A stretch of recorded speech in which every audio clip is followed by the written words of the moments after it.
श्रीरामं श्रीरामम्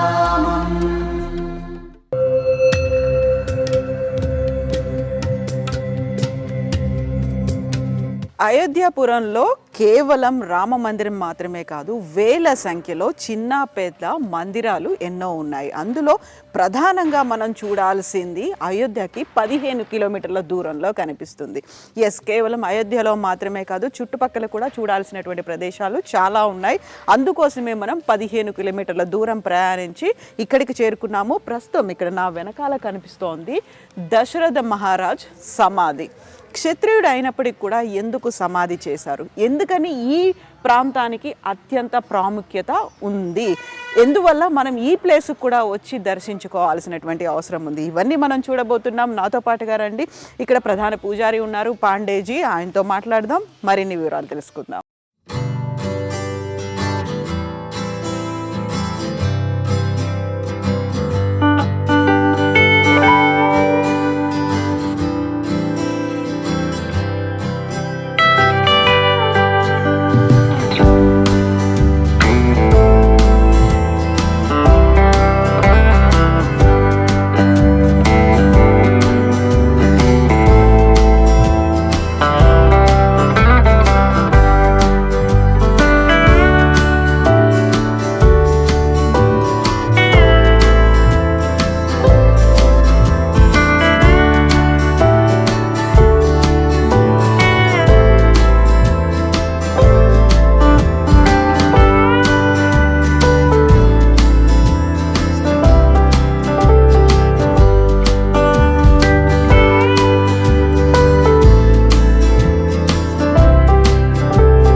ఆ కాలంలో త్రేతాయుగంలో వాడినటువంటి అస్త్రాలని ఇక్కడ ఇన్స్టాల్ చేసి పెట్టారు.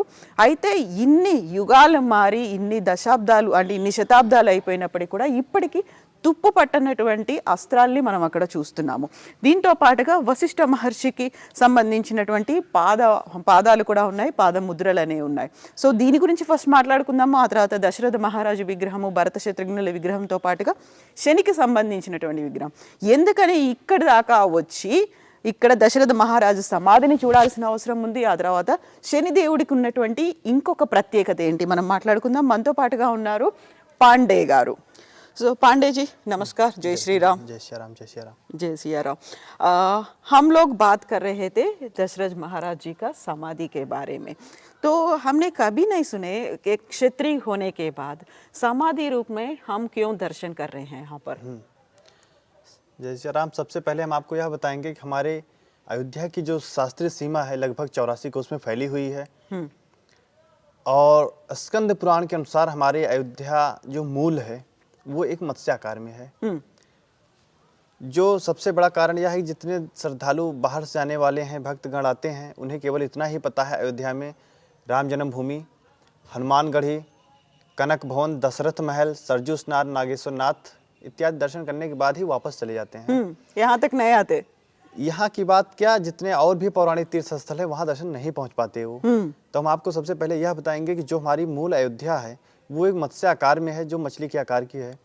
किसी मछली को पूरब पश्चिम दिशा में रख दिया जाए तो मछली का जो मुख वाला हिस्सा है वो है गुप्तार घाट। वो भी एक हरी है, गुप्त हरी, जहाँ से श्री राम जी परम धाम को गए। हृदय क्षेत्र आज अयोध्या शहर में भी जितने पौराणिक तीर्थ स्थल हैं वो हृदय क्षेत्र है। जहाँ इस समय हम सब खड़े हैं, जहाँ पे महाराज दशरथ जी का दाह संस्कार किया गया है, ये पूछ वाला हिस्सा है। ओके। जो दोनों पर होते हैं, एक नंदीग्राम भरत कुंड जहाँ पे भरत जी ने तपस्या किया था, दूसरा मख भूमि जहाँ पे महाराज दशरथ जी ने पुत्र प्राप्ति के लिए यज्ञ किया था, जिसे मखौड़ा धाम कहते हैं। यह हमारी मूल अयोध्या जो शास्त्रीय सीमा एक मत्स्य आकार में है।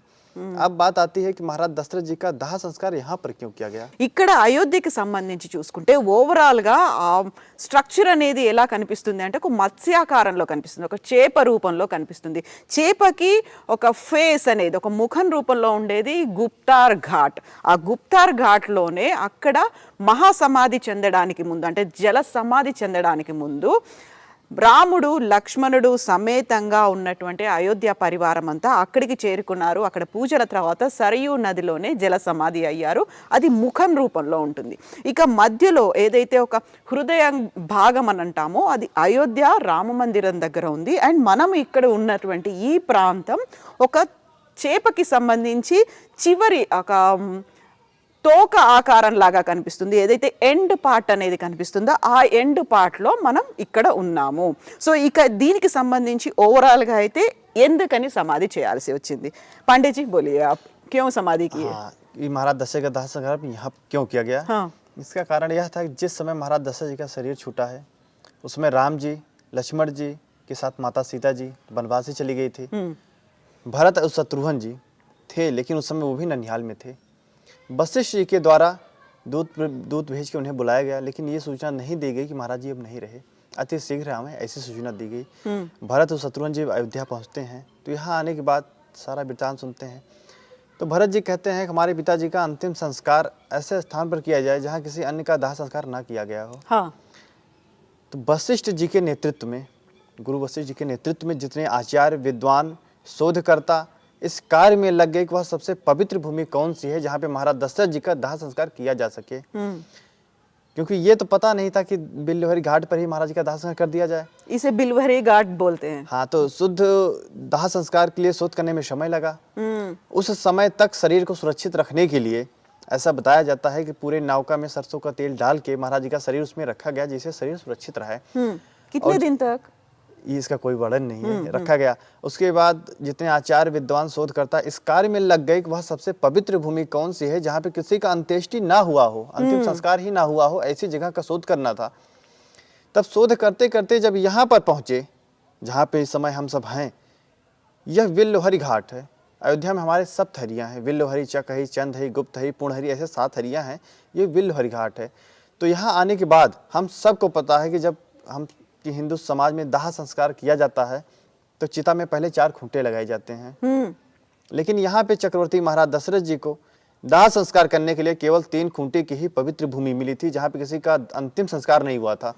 चौथा ऐसा जगह था जहाँ पे किसी न किसी का दाह संस्कार पहले से हो चुका था। దశరథ మహారాజ్ అక్కడ మరణించిన తర్వాత అప్పటికి వనవాసానికి రాముడు లక్ష్మణుడు సమేతంగా సీతామాత కూడా వెళ్ళింది. మరణించిన తర్వాత ఆ మరణ వార్తని రాముడికి చేరవేయలేదు. అయితే భరత లక్ష్మణులు, శత్రుఘ్నుడు అండ్ భరతుడు మాత్రం అంత్యక్రియలకు సంబంధించినటువంటి ఏర్పాట్లు చేశారు. అందులో భాగంగా వశిష్ఠ మహర్షిని అడిగారు, ఎక్కడ అంత్యక్రియలు చేస్తే బాగుంటుంది, అక్కడ ఒక పరమ పవిత్రమైనటువంటి స్థలంలో చేయాలి, అంతకు ముందు అక్కడ ఎవరి అంత్యక్రియలు జరగకుండా ఉన్నటువంటి ప్రాంతంలో చేస్తే మంచిది అని. ఆ సమయంలో వెతుకుతూ ఉన్నప్పుడు ఈ ప్రాంతం దొరికింది. అయితే ఈ వెతకడానికి కూడా సమయం పట్టింది కాబట్టి అందులో ఇక దశరథ మహారాజు భౌతిక కాయం పాడైపోకుండా ఉండడానికి ఆవ నూనెలో దాన్ని అలా భద్రపరిచి ఉంచారు. ఆ తర్వాత ఇక్కడి ప్రాంతం దొరికింది. ఇక్కడ కేవలం 3 అడుగుల ప్రాంతమే దొరికింది. ఆ తర్వాత 4వ అడుగుగా భరతుడు దాన్ని శుద్ధి చేసిన తర్వాత ఇక్కడ అంత్యక్రియలు జరిగాయి. అయితే భవిష్యత్ తరాలకు కూడా తెలియాలనే ఉద్దేశంతో ఇక్కడ ప్రతీకాత్మకంగా, అంటే మనం దాన్ని ఊహించుకునే విధంగా, ఊహాజనితంగా ఉండడానికి ఇక్కడ జరిగింది అని భవిష్యత్ తరాలకు చెప్పడానికి ఇక్కడ సమాధి రూపంలో చెప్పారు. అండ్ ఇంతకుముందు మనం మాట్లాడుకున్నట్టుగా రామ లక్ష్మణ భరత శత్రుఘ్నుల పాదముద్రికలు ఉన్నాయి. ఆ తర్వాత పిండ ప్రదానం చేసినట్టుగా పిండాలు ఉన్నాయి. ఇది వశిష్ఠ మహర్షి పాదముద్రలు అనేవి మనకు కనిపిస్తున్నాయి. ఆ తర్వాత త్రేతాయుగంలో వాడినటువంటి ఆయుధాలు కూడా ఉన్నాయి. అప్పటి నుంచి తుప్పు పట్టకుండా ఉన్నటువంటి ఆయుధాలని మనం ఇక్కడ చూస్తున్నాము. సో ఈ ఆయుధాలని గతంలో వాళ్ళు వాడేవాళ్ళు, ఆ అదే ఆయుధాలని ఇక్కడ తెచ్చి ఉంచారు. సో పాండేజీ ये क्या है यहाँ एक शिवलिंग भी है और यहाँ भी पाद मुद्राएं हैं. ये महाराज जी का ये तो पौराणिक समाधि स्थल है, ये शिवलिंग है, ये राम जी का चरण चिन्ह है, ये अलग से, ये दूसरा चीज है, वो मेन पौराणिक स्थल वो है. हाँ. ये डॉक्टर राम अवतार शर्मा जी हैं, दिल्ली के जो इस समय रामायण सर्किट के अध्यक्ष भी हैं. जहाँ जहाँ चरण पड़े रघुवर के, जहाँ जहाँ राम जी गए हैं या लौट के वहां से आई हैं, उन्होंने राम जी का चरण चिन्ह वहां लगवाया है. రామ లక్ష్మణ సమేతంగా సీతామాత రామ లక్ష్మణులు సీతామాత కలిసి లంకాపురి నుంచి అయోధ్యకి వస్తారు. ఆ రోజునే ఒక దీపావళిగా సెలబ్రేట్ చేసుకుంటారు. అయితే అదే రోజు తెలిసింది కాబట్టి రాముడు లక్ష్మణుడు సమేతంగా ఇక్కడికి వచ్చారు, పిండ ప్రదానం చేశారు, ఇక్కడ నమస్కరించారు. సో దానికి సంబంధించినటువంటి పాదముద్రలు అనేవి కనిపిస్తున్నాయి. ఇక ఇది ఈ ప్రాంతానికి సంబంధించి ఈ సమాధికి సంబంధించినటువంటి ఇంపార్టెంట్ పాయింట్. అయితే మనకి కనిపిస్తున్నటువంటి టెంపుల్కి సంబంధించి కూడా ఇంకొక విశిష్టత ఉంది, దాన్ని కూడా మనం మాట్లాడుకుందాము. ఇక్కడ దశరథ మహారాజు కనిపిస్తాడు విగ్రహం రూపంలో. అయితే విగ్రహానికి కుడి ఎడమల్లో భరత శత్రుఘ్నుల విగ్రహాలు కనిపిస్తాయి. దీంతో పాటుగా వశిష్ఠ మహర్షి విగ్రహం కూడా ఇక్కడ కనిపిస్తుంది. సో ఈ ప్రత్యేకత గురించి కూడా మనం మాట్లాడుకోవాలి. సో మనకి ఎదురుగా కనిపిస్తోంది దశరథ మహారాజు విగ్రహం, ఆ తర్వాత భరత శత్రుఘ్నుల విగ్రహాలు కూడా కనిపిస్తాయి. సో పాండేజీ इसका पुराण प्रामुख्यत क्या है?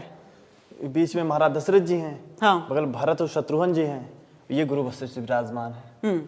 क्योंकि उस समय राम जी लक्ष्मण जी वनवासी चले गए थे, तो इसलिए उनके विग्रह यहाँ पे नहीं है महाराज जी. అప్పుడు వనవాసానికి వెళ్ళారు కాబట్టి రామలక్ష్మణులు లేరు, ఇక్కడ వశిష్ఠ మహర్షి ఉన్నారు. ఆ తర్వాత దశరథ మహారాజు భరత శత్రుఘ్నుల విగ్రహాలని ఇక్కడ కుడి ఎడమల్లో ప్రతిష్ఠించారు. उसके बाद इस स्थल पे दर्शन पूजन करने का सबसे बड़ा महत्व है. अगर शनि ग्रह से कोई पीड़ित है, 7.5 या महादशा अगर किसी के ऊपर चल रही है, तो यहाँ दर्शन पूजन करने से शनि जी की विशेष शांति होती है, जिसका वर्णन ये पद्म पुराण में है. ఓకే. సో ఇక్కడ ప్రత్యేకంగా ఈ సమాధి దర్శనం తర్వాత దశరథ మహారాజును పూజించిన తర్వాత ఇక్కడ కనిపించేటువంటి శని విగ్రహం కూడా ఉంటుంది. శని విగ్రహానికి సంబంధించి ఎందుకు పూజ చేయాలి, విశిష్టతలు ఏమున్నాయని తెలియజేయడానికి పద్మపురాణం ఉంది. పద్మపురాణంలో ఇక్కడ ప్రత్యేకంగా ఉన్నటువంటి మహారాజ్ दशरथ का शनि को संतुष्ट करके लोक का कल्याण करना. సో మహారాజు దశరథ మహారాజు శనిని సంతృప్తి పరిచి లోక కళ్యాణం కోసం ఏం చేశాడు అనేటువంటి గాథ ఉంది. అది వివరించడానికి మనకు దీని పక్కనే శని విగ్రహం కూడా కనిపిస్తుంది. उसके बाद अगर इस स्तोत्र का पाठ नमः कृष्णाय नीलाय सिद्धकंठिनी भाईचा से लेके प्रसादम कुर्मे रेवु बरारो हम पागता, अगर इसका पाठ किया जाता है तो शनि जी उसके सदा अनुकूल रहते हैं. సో ఈ పద్మపురాణంలో వివరించినట్టుగా ఇక్కడ శనికి సంబంధించి ఒక శ్లోకం అనేది ఉంది. ఈ శ్లోకాన్ని మనమే స్వయంగా చదువుకుంటే, ఎలా అయితే విష్ణు సహస్రనామాలు లేకుంటే హనుమాన్ చాలీసా, రామచరిత్ మానస్ ఇలాంటివన్నీ మనం చదువుకుంటామో, అలా మనం దీన్ని కనుక చదువుకున్నట్టయితే శని ప్రభావం తొలగిపోతుంది, శని సంతుష్టం చెందుతారు అనేది పద్మపురాణంలో వివరించారు. సో దీంతో పాటుగా మనం పక్కనే ఉన్నటువంటి శని విగ్రహాన్ని మనం చూడబోతున్నాము. శనికి సంబంధించి ప్రత్యేకతలు ఏంటి అనేది మనం పాండేజీని అడిగి తెలుసుకుందాము. సో ఇక్కడ మనం శని విగ్రహాన్ని మనం చూస్తున్నాము. శని విగ్రహం ఎక్కడ చూసినప్పటికీ కూడా కళ్ళు ఓపెన్ కనిపిస్తాయి. ఆ విగ్రహానికి సంబంధించి శని గ్రహానికి సంబంధించి కళ్ళు ఓపెన్ ఉంటాయి. బట్ ఇక్కడ మాత్రం శని విగ్రహం అదో దృష్టితో కనిపిస్తుంది. అంటే కళ్ళు మూసుకున్నట్టుగా కనిపిస్తుంది, అంటే కిందికి చూస్తున్నట్టుగానే కనిపిస్తుంది. అంటే మిగతా చోట ఉన్నటువంటి ఏదైనా శని దోషాలు కానీ ఇలాంటివి ఏమైనా ఉంటే అక్కడ డైరెక్ట్గా పూజించాలి, లేకపోతే దానికి సంబంధించినటువంటి ఇతర కార్యక్రమాలు చేయాలి. బట్ ఇక్కడ మాత్రం ప్రభావం ఉండదు. ఎట్ ద సేమ్ టైం మనకి కావలసినటువంటి శని అనుగ్రహంగా ఉంటుంది అనేది ఈ విగ్రహం యొక్క ప్రత్యేకత. तो आप बता दीजिए पांडे जी. इस स्थल पे सबसे बड़ा महत्व है कि यहाँ दर्शन पूजन करने के बाद अगर कर लिया जाता है तो शनि जी के ऐसा आशीर्वाद है कि पद्म पुराण के अनुसार शनि जी की विशेष कृपा होती है. ये ऐसी विग्रह है महाराज जी की, ऐसी मान्यता है कि शनि जी की अगर कहीं प्रतिमा हो तो सामने से प्रणाम नहीं करना चाहिए, क्योंकि दृष्टि दोष होता है. ये आप देख सकते हैं. इसमें ये पहली ऐसी विग्रह है महाराज जी की जिनमें दृष्टि महाराज जी की पूर्णतः बंद है, जिसे अधो दृष्टि प्रतिमा कही जाती है. ऐसी वर्णन जो है पद्म पुराण में ऐसा महाराज जी के स्वरूप का वर्णन है. तो यहाँ का सबसे बड़ा प्रभाव है कि इस स्थल पे दशरथ जी के स्थल पे चक्रवर्ती महाराज दशरथ जी के स्थल पे प्रणाम करने के बाद अगर दशरथ कृष्ण स्तोत्र नमः कृष्णाय नीलाय सिद्धकंठिनी भाईचा नमः कालाग्नि रूपाय कृंता चावै नमः, इसका पाठ करके अगर अधो दृष्टि प्रतिमा शनि जी के दर्शन किया जाता है तो फिर उसका बहुत बड़ा दर्शन लाभ है। సో ఇలాంటి విగ్రహం అదో దృష్టితో ఉన్నటువంటి శని ప్రతిమ ఇంకెక్కడా కనిపించదు ఏ నవగ్రహాల దగ్గర కానీ, ఇంక్లూడింగ్ శనికి సంబంధించినటువంటి దేవాలయాలు ఎక్కడా కూడా కనిపించదు ఈ అదో దృష్టితో. ఒకవేళ అలాంటి డైరెక్ట్ దృష్టి ఉంటే శని కళ్ళలో కళ్ళు పెట్టి చూసినట్టుగా ఉంటుంది, దాంతో ఎఫెక్ట్ పడుతుంది అనే చెప్తున్నారు. ఇలాంటి దగ్గర ఇప్పుడు మనం ప్రస్తుతం ఉన్నటువంటి ఈ ప్రాంతంలో ఉన్నటువంటి శని ప్రతిమకి అయితే అదో దృష్టి ఉంటుంది కాబట్టి ఎఫెక్ట్ ఉండదు. ఎట్ ద సేమ్ టైం పవర్ఫుల్గా అంటే పాజిటివ్ ఎనర్జీ కూడా ఉంటుంది అని చెప్తున్నారు పాండే గారు. సో అది ఇప్పుడు ప్రస్తుతం ఉన్నటువంటి దశరథ మహారాజు సమాధితో పాటుగా దశరథ మహారాజు విగ్రహము అండ్ శనికి సంబంధించినటువంటి ఇక్కడ ఉన్నటువంటి విగ్రహ ప్రత్యేకత. అయితే ఇక్కడి దాకా అసలు ఎవరు దర్శనం కోసం రావట్లేదు. ఈ సమాధికి సంబంధించి అలాగే శని విగ్రహానికి సంబంధించి దర్శనీయ స్థలంగా ఎందుకని ఇప్పటికీ ఇంత ప్రాచుర్యం పొందలేదు? पांडे जी आप बता दीजिए यहाँ तक भक्तजन क्यों नहीं आ रहे हैं? दर्शन करके जा रहे हैं, वहाँ बसे हुए कुछ और मंदिर का दर्शन करके जा रहे हैं, इतना दूर क्यों नहीं आ रहे? सबसे बड़ा कारण उसका ये है कि सबको जानकारी का अभाव है, सबको जानकारी नहीं है।